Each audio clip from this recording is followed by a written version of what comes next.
Éric Ribaud, qui est directeur de la base nautique de Guerlédan. On est dans les terres. Et puis, Morvan, bonjour, que je salue également. On va parler d'un festival, un festival de chants marins que tout le monde connaît bien. Il y a d'ailleurs une très belle affiche derrière vous. Ce festival se déroulera, on en profite bien évidemment pour faire un petit peu de promotion. Les 14, 15 et 16 août prochains, on était à Paimpol il y a quelques instants. On reste à Paimpol avec ce festival. Alors, Éric, d'abord la direction des terres et ensuite on prendra la direction de la mer et de ce festival avec quelques annonces puisqu'on va vous révéler en avant-première quelques-uns des artistes qui seront présents pour l'édition 2015. Éric, ce site, on va le voir en images, on va le présenter tel qu'il est actuellement. Et si je dis ça, c'est pas complètement hasard parce qu'il va évoluer dans les mois qui viennent. Alors d'abord, présentation de ce lac qui est vraiment un très bel écrin finalement. Voilà, c'est un écrin de 400 hectares dans une vallée engloutie en fait, puisque c'est en lien avec un barrage hydroélectrique qui est né en 1930. Et donc s'est développé un certain nombre de pratiques nautiques. Mais outre le nautisme, on a aussi pas mal d'activités de randonnée de pleine nature parce que c'est 4000 hectares de forêt qui entourent ce lac. Et voilà, on peut y faire beaucoup de choses, y compris de la voile, du canoë-kayak, du ski nautique. Et on va voir quelques images, je crois, qui présentent un petit peu tout ça. Et ce qui est remarquable, c'est que vous accueillez là encore des publics extrêmement divers. Oui, alors sur le territoire... Voilà, on le découvre, il est magnifique effectivement. Voilà, on est en pleine nature là. On est en pleine nature. On respire la chlorophylle et puis on voit qu'il y a aussi un patrimoine.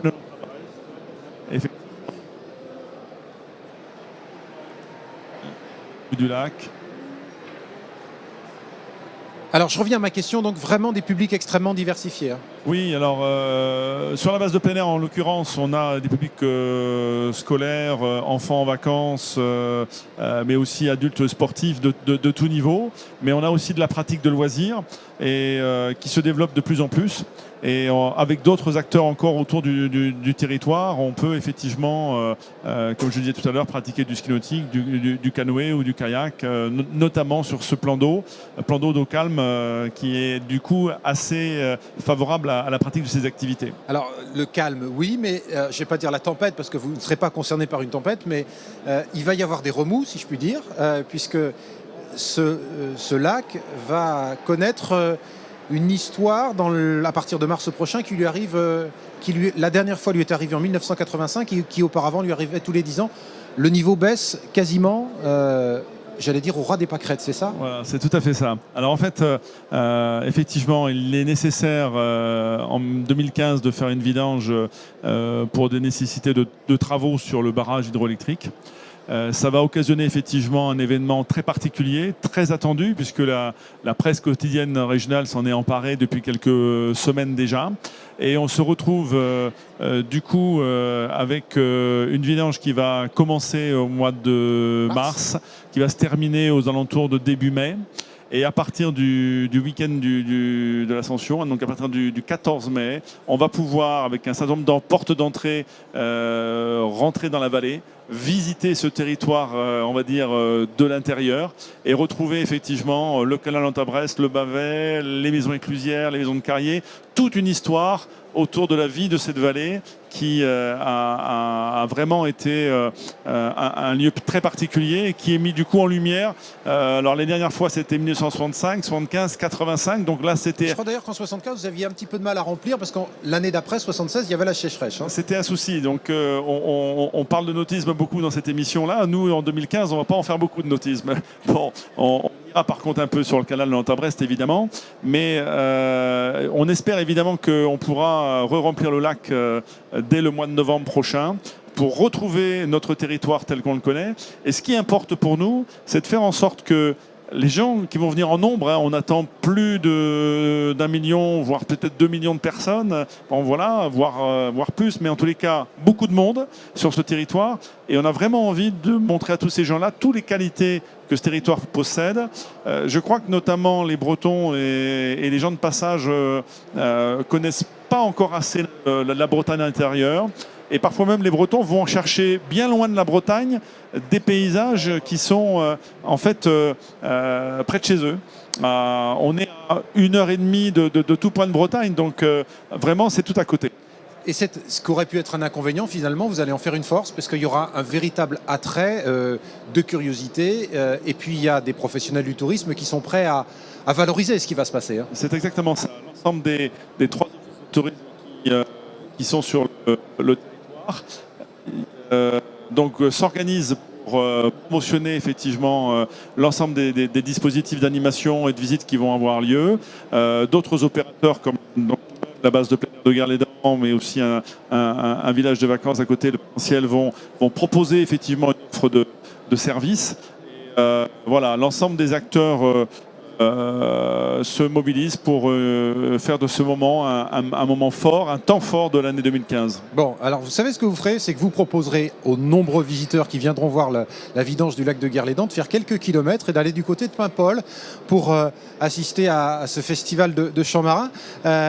J'allais dire, Pierre Morvan, que c'est un peu restrictif quand on parle de chants marins parce que ça va bien au-delà. Il y a une véritable ouverture d'esprit dans ce festival. Il y a des gens d'horizons très divers qui viennent. On parle de reggae, on parle de musique du monde. Il y a du chant marin, mais ce n'est pas que ça. Oui, on peut dire ça comme ça, effectivement. Le nom du festival est un petit peu réducteur, mais en réalité, le festival du chant de marin, c'est du chant de marin. C'est des musiques de Bretagne et ce sont surtout des musiques du monde puisque les musiciens viennent les groupes, les artistes viennent de partout à travers le monde. Est-ce qu'on vous a reproché, entre guillemets, d'élargir vos horizons à un moment, parler pur et dur? Oui, bien sûr, ça fait l'objet de discussions, de débats. On nous reproche quelquefois de dévoyer un petit peu et puis surtout de ne plus coller exactement à notre nom. Mais je crois que c'était essentiel pour que le festival se pérennise, continue à vivre, à se développer. C'était essentiel de l'ouvrir. Et je pense que les gens qui viennent pour écouter les chants de marins sont agréablement surpris de voir qu'on y entend aussi autre chose. Et les gens qui viennent pour découvrir les musiques du monde, pour découvrir les nombreux groupes de musique du monde que l'on programme, découvrent aussi à cette occasion le chant de marin et se rendent compte que c'est pas limité à Jean-François de Nantes chanté sur tous les tons. Donc oui, l'ouverture est essentielle pour le festival. Et finalement, vous avez sans doute retourné la tendance puisque vous rendez service au chant de marin en permettant à des publics qui, a priori, n'auraient peut-être pas été attirés par ce genre musical, de le découvrir et de l'apprécier. C'est ce que l'on croit effectivement fortement au festival. Oui. Alors juste, il y a un indicateur qui est un indicateur important pour vous, c'est la fréquentation. Oui. Il y a une volonté d'ouverture depuis une dizaine d'années, avec notamment des gens comme Marianne Faithfull, les Tambours du Bronx.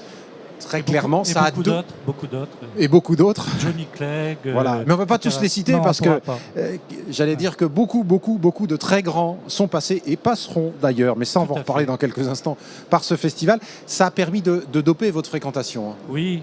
Depuis qu'on a relancé le festival en 1997, donc ça fait maintenant plus de 15 ans, les chiffres de fréquentation ont été presque multipliés par 3. C'est-à-dire quand on a relancé le festival, on était autour de 50 000 visiteurs et qu'on est aujourd'hui à plus de 140 000, entre 140 000 et 145 000. Ouais. Qui sont les gens qui viennent à ce festival? Majoritairement des Bretons?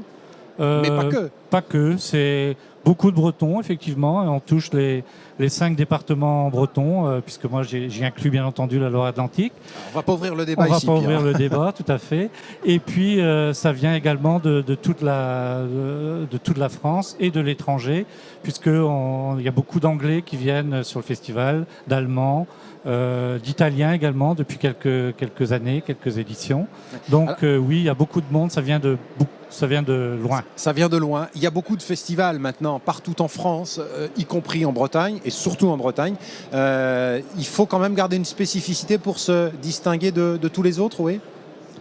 Écoutez, oui, mais je crois que la spécificité, elle existe d'abord à travers le cadre du festival, parce que le festival a lieu sur le port de Paimpol, qui est déjà en lui-même un décor fabuleux. Vous avez déjà gagné la moitié de la partie là. Oh, je ne sais pas, la moitié c'est peut-être beaucoup, mais en effet le site est prodigieux et se prête complètement à un festival.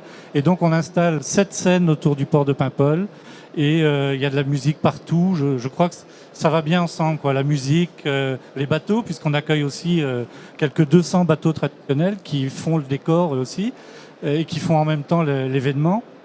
et la musique qui est véritablement partout sur le port de Paimpol. Bon, je froisse un peu votre modestie, Pierre, mais maintenant ce festival, il fait partie des ténors des manifestations qui se déroulent, pas uniquement en Bretagne, mais en France.